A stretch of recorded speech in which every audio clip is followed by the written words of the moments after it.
Hello everyone, welcome to Urbanscape Bangalore, and in this episode we will be learning about the Clerodendrum Splendens, also commonly called the glory bower, pagoda flower or the bleeding heart vine.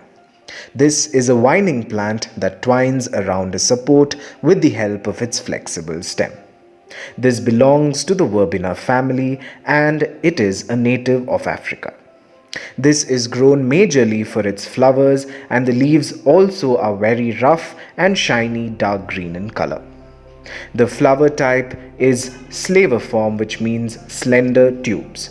They are bright red colored flowers with prominent protruding stamens eventually formed in clusters found on the terminal points of the shoot. I have also seen purple colored flowers as well. The flower, when in bud form, also looks great, just like some red berries. This attracts butterflies as well as some birds to your garden. So now let us talk about the basic requirements of this plant. Sunlight requirements. It loves full sun to semi-shade. If you live in a very intensely hot climate, then give it some afternoon shade, otherwise the leaves will burn. But full shade will definitely not produce any flowers. It can be grown indoors, probably in a south-facing position.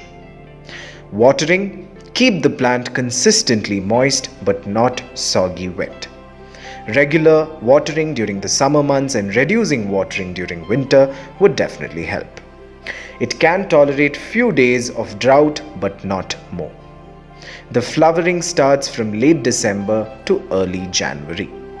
This is a seasonal blooming plant. The soil requirements are that it needs well-draining soil with a lot of sand and organic matter added in it. You can fertilize the plant once a month with a balanced fertilizer or use fish or seaweed fertilizer. I have rarely seen any pests on this plant. Aphids, whiteflies or mealybugs could attack it if the plant becomes weak.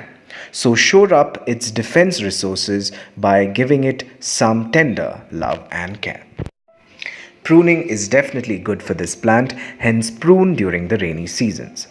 Propagation is with the help of stem cuttings, hence take a semi-hard wood, which means that the stem portion must not be too young or too old, and plant this in a container filled with sand and compost. Keep it in a semi-shaded location and water every day. I must say that the Clerodendrum Splendens lives up to its name by giving out these splendid flowers that make your summers brighter. Thank you for watching Urbanscape Bangalore, and if you like this video, then please subscribe, like and share. And also follow me on Instagram and Facebook, the link to which will be provided below. Until we meet again, goodbye.